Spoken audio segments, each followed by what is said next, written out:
Kembali bersama kami di Indonesia Bicara tanpa kita sadari bahwa tadi disebutkan oleh praktisi terkait keamanan cyber bahwa there's no such a free lunch atau tidak ada akses atau layanan yang gratis sebenarnya. Apapun yang kita isi melalui media sosial dan hal-hal lain di digital, di internet itu sebenarnya punya konsekuensinya. Jadi ketika kita mengisi informasi, ada informasi yang tadi bisa dikelola, disimpan, bahkan dijual belikan. Karena banyak masyarakat kita yang tidak tahu bahwa sebenarnya informasi data-data kita ini adalah tambang emas untuk orang-orang yang memerlukannya ya. Dalam tanda kutip seperti itu. Nah, kalau bicara di segmen ini saya akan coba menggali insight dari Pak Awaludin Marwan, ini akademisi cyber kita. Selamat malam Pak Awal. Selamat malam. Apa kabar Pak Awal?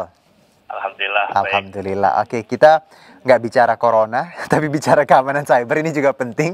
Tapi kaitannya, karena selama pandemi online kan luar biasa nih.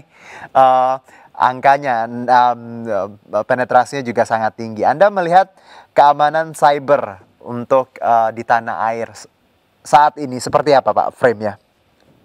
Iya, apalagi tengah corona, Betul. semuanya menggunakan internet.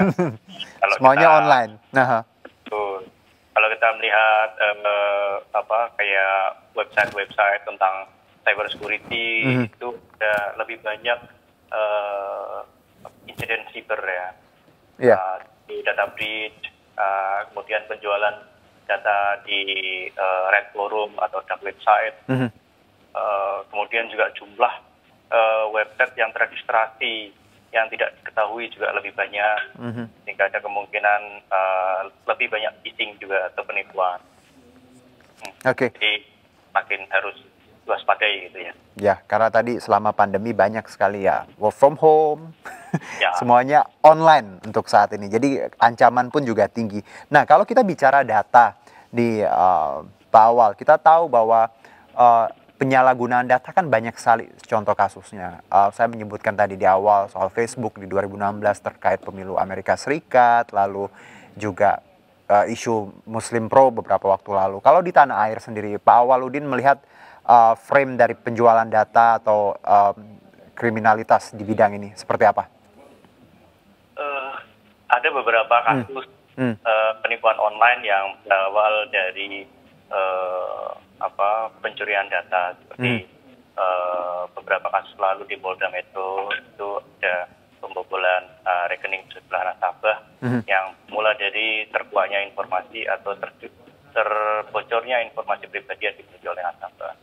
Nah, ini juga trennya akan terus naik karena kalau kita lihat di laporan tindak pidana cyber itu tren penipuan online setiap tahunnya terus naik. Oke. Sehingga kejahatan yang dulu itu lebih banyak kejahatan fisik, kejahatan sekarang ini lebih banyak kejahatan online, dan ini perlu dilakukan literasi kepada masyarakat, kebijakan hukum yang jauh lebih efektif. Misalnya orang hanya mengalami kerugian katakanlah 200.000, 100.000, 50.000 kalau e-commerce, tapi kalau seandainya itu banyak, volumenya besar, maka juga itu sangat merugikan masyarakat. Karena di dunia hukum itu kebetulan saya adalah pakar bidang cyber security law. Lapor kambing di penegakan hukum itu membutuhkan biaya sapi gitu kan. Jadi orang kalau lapor kejahatan cyber di e-commerce atau di fintech, dia dikhawatirkan akan kehilangan lebih banyak lagi, jadi kerugian. Baik, nih saya tanya langsung nih ke Pak Anton. Pak, kalau ngelapor atau ngurus ini, ya mungkin tadi hilangnya cuma 200.000, tapi nanti ya karena akses atau seperti ya mungkin ada hal-hal lain, ya bisa rugi lebih banyak. Nah, Pak Anton sendiri dari BSSN punya jawabannya nggak soal akses, bagaimana kita pengaduan, mengurus kalau kita ada tadi kerugian? Pengaduan kemudian pelaporan itu sebetulnya bagian dari tanggung jawab penyelenggara sistem elektronik, dalam artian e-commerce, marketplace. Mereka harus menjamin gitu kan. Jadi setiap kejahatan memang harus dituntaskan dan dilaporkan gitu untuk diambil tindakan gitu. Memang ada kekhawatiran terhadap ya potensi-potensi loss yang ini, tetapi semakin lama kita semakin mengenali bagaimana kemudian kita membuat prosedur dan mekanisme sehingga pelaporan itu tidak menjadikan kerugian bagi pihak penyelenggara sistem elektroniknya gitu. Itu sudah kita buatkan prosedurnya gitu kan, dengan secara penanganan dan lain-lain gitu yang memang terstruktur gitu. Dan memang tidak ada biaya tambahan atau segala macam gitu. Tetapi memang ketika kemudian terjadi insiden, ya mereka harus meningkatkan keamanan sistemnya. Yaitu berarti cost kan. Ya, tetapi memang cost dari konsekuensi konsekuensi bahwa penyelenggara sistem elektronik harus bertanggung jawab terhadap keamanan sistemnya dan penggunanya. BSSN sendiri sudah mengkoordinasikan dengan para penyelenggara bahwa agak bawel nggak Pak? Karena kan kita nggak mau yang dirugikan kan konsumen, karena mereka biasanya karena ngeliat ini kasus kecil seperti itu. Iya, makanya kita kan pendekatannya kita buat forum, kita bikin pendekatan yang lebih baik gitu, bukan langsung kamu salah dan begini, enggak gitu. Justru ada kasus bagaimana kita menyelesaikan, bagaimana kemudian kerugian konsumen nggak meningkat atau malah kerugian dari penyelenggara tersebut nggak meningkat, bagaimana caranya kita duduk bersama menyelesaikan bersama. Saya ke Pak Awal lagi. Pak Awal, kalau bicara keamanan cyber di tengah pandemi, kita sempat menyebut di awal bahwa semuanya sekarang berjalan online, rapat, meeting, belanja, semua lini kehidupan tidak bisa dipungkiri bahwa kita tergantung sekali dengan internet dan digital. Bicara ancaman ke depan, apakah Anda melihat di tren pandemi ini kejahatan online, baik itu e-commerce dan modus-modus kejahatan yang lain ini meningkat Pak Awal di 2020 ini? Ya, tentu saja. Dan trennya akan semakin ekspansif, eksplosif, dan bahayanya juga semakin besar dan berat ya. Apalagi ketika pada saat yang bersamaan hampir semua bisnis melakukan transformasi digital. Pembangunan software dilakukan besar-besaran di berbagai sektor, dan itu jelas menyisakan banyak PR security hole. Dan peran dari BSSN sangat penting sekali untuk kita menjembatani dan mengkoordinasi dan mengedukasi baik sektor industri maupun masyarakat. Kalau saya lihat hal yang paling menarik dilakukan oleh BSSN itu adalah menyampaikan security alert. Di website itu ada CVE yang diterjemahkan di dalam bahasa Indonesia yang mudah untuk diikuti oleh masyarakat, seperti cara menggunakan Zoom bagaimana yang aman, cara menggunakan Google Meet bagaimana yang aman, menggunakan VPN, on security jaringan WiFi di rumah, itu menjadi sangat penting untuk diketahui oleh masyarakat. Jadi dengan kata lain bahwa literasi ataupun edukasi itu memegang peranan penting ya Pak Awal ya, bahwa no matter what, gimana pun serangannya akan ada ke depannya, tapi kalau edukasi, literasi tadi sudah kuat, ya paling tidak kita bisa mencegah seperti itu. Betul. Apalagi BSSN ini punya proteksi digital ekonomi yang dipegang oleh Pak Anton ini. Betul. Ya. Karena kalau bicara digital ekonomi ya, saya yakin sebagian dari kita bisa ngitung sekarang di dompet ada cash paling berapa ya. Karena semuanya udah online. Saya pun kadang kalau mau bayar apa, ada yang butuh cash, aduh saya nggak punya uang gitu, gimana caranya. Nah, kalau saya ke Pak Anton lagi Pak, bahwa di sini kita tahu bahwa kita tidak bisa mencegah tadi ya, akan ada ancaman, tapi literasi edukasi penting sekali. Tadi disebutkan untuk hal-hal kecil saja, seperti how to operate Zoom call yang baik dan benar, bagaimana hal-hal lain. Nah, kalau BSSN sendiri punya apa saja Pak? Ada yang sudah diberikan? Ya. Yang simpel-simpelnya. Ya, seperti contoh-contoh tadi yang disampaikan oleh Pak Awal tadi, benar. Di website atau media sosial kita selalu mengeluarkan himbauan-himbauan keamanan gitu ya.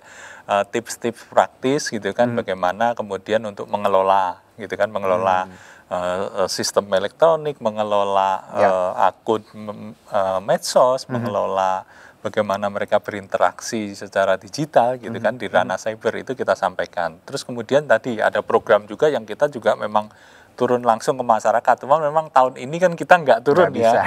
Jadi kita lakukan banyak melalui webinar. Minggu lalu pun kita melakukan webinar itu dalam 5 hari ada sampai 11.000 yang mendaftar gitu ya. Tetapi itu kan masih jauh gitu dari jumlah yang harus di literasi gitu. Makanya kita mengajak kepada semua pihak untuk bekerja sama melakukan literasi ini gitu. Karena masing-masing sektor punya tanggung jawab seperti perbankan. Perbankan itu di dalam undang-undangnya mereka wajib melakukan literasi kepada nasabahnya. Itu yang harus dilakukan oleh masing-masing sektor. Di samping BSSN juga secara nasional gitu kan mengkoordinasikan seperti tadi yang disampaikan Pak. Penyelenggara juga punya tanggung jawab ya Pak. Masing-masing penyelenggara punya tanggung jawab. Kalau bank itu nasabahnya 50 juta, ya 50 juta tersebut harus diedukasi. Gitu. Itu tanggung jawabnya dia dan itu ada di undang-undang loh gitu. Oke, bahwa sebenarnya tugasnya dari banyak penyelenggara tadi tidak hanya BSSN dan juga mereka juga punya tanggung jawab sesuai undang-undang, dan kita sebenarnya masyarakat juga, kita dan pengguna juga wajib cari tahu ya Pak. Kalau mau aman ya memang harus sangat punya banyak informasi gitu, karena kita tidak mau untuk hal-hal seperti privacy, keuangan, semuanya bisa dirugikan. Nah, saya kembali ke Pak Awal. Pak Awal, kalau Pak Awal sendiri punya tips nggak Pak Awal? Bagaimana kita, kalau tadi kan dari Pak Alphonse, beliau adalah pengamat teknologi informasi, sudah memberikan tips bertransaksi online, tidak boleh ganti-ganti handphone. Kalau Pak Awal sendiri punya cara mungkin untuk yang bisa dibagi untuk masyarakat dalam menggunakan tadi transaksi digital ataupun media sosial, do and don'ts ya? Betul. Karena saya background-nya dari bidang hukum, saya mengamati data pribadi ini menjadi sangat penting untuk dilindungi. Walaupun masyarakat kita kan masyarakat terbuka ya. Kalau saatnya ditanya soal pribadi akan terus terang gitu. Betul. Apalagi kalau seandainya milenial usia 17 tahun gitu baru punya KTP, kemudian di-upload di sosial media. Benar. Padahal dengan KTP bahaya tersebut, sekali. Bisa mengakses pinjaman online, kemudian orang bisa registrasi nomor telepon, dan bukan tidak memungkinkan nomor telepon itu juga digunakan oleh sindikat narkoba atau terorisme, sehingga melindungi informasi pribadi itu sangat penting untuk diliterasi kepada masyarakat. Baik.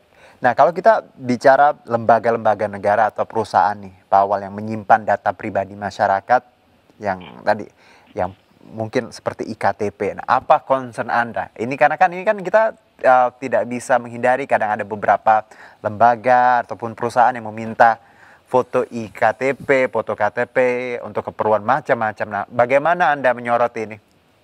Ya, yang pertama perusahaan perlu asesmen diri ya, bahwa kalau dia itu sudah sangat besar, dia harus mengurus ISO 27001 sebagai bukti bahwa dia cakap untuk mengelola data pribadi. Dan kemudian dia juga harus memiliki data protection officer, jadi orang yang sangat spesifik ditugasi untuk menjamin bahwa pengelolaan data pribadi ini sesuai dengan prinsip-prinsip perlindungan data pribadi. Nah, sayangnya di Indonesia itu kan regulasi perlindungan data pribadi itu belum ada, masih digodok di parlemen. Dan akhir tahun ini sebenarnya itu tujuannya disahkan, tapi kita masih menanti.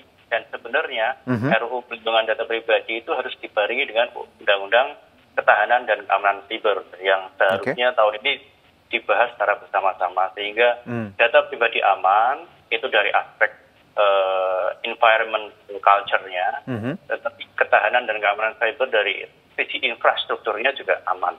Jadi pendekatan keamanan itu ada dua, di teknologi sama di masyarakatnya. Social engineering itu adalah titik tengah ekosistem teknologi digital. Ketika masyarakat itu tidak terliterasi atau teredukasi, maka dia mudah dikorek informasi pribadinya untuk jadikan celah kejahatan. Betul. Tapi satu sisi lain teknologi juga perlu diliterasi. Ketika dia baru startup itu minta KTP, yang belum punya ISO, itu perlu dihindari. Baik. Jadi mereka yang sudah terverifikasi oleh otoritas, misalnya kayak fintech yang sudah terdaftar di OJK itu baru bisa mengelola data pribadi, itu pun harus sesuai dengan prinsip-prinsip, misalnya dia memiliki tujuan tertentu, ada kesepakatan, terus membatasi gitu. Nggak sampai dia meng-crawling semuanya, biometrik, kontak, sampai isi dari HP semuanya di-crawling, itu tidak boleh. Baik, jadi memang regulasinya memang harus segera dibikin seperti itu ya oleh pemerintah ya. Karena kita bicara tadi dua sisi yang harus kita lihat tadi, offline dan online ya. Terima kasih Bang Awal, nanti kita sambung lagi di segmen selanjutnya masih bersama Pak Anton. Tetap bersama kami di Indonesia Bicara.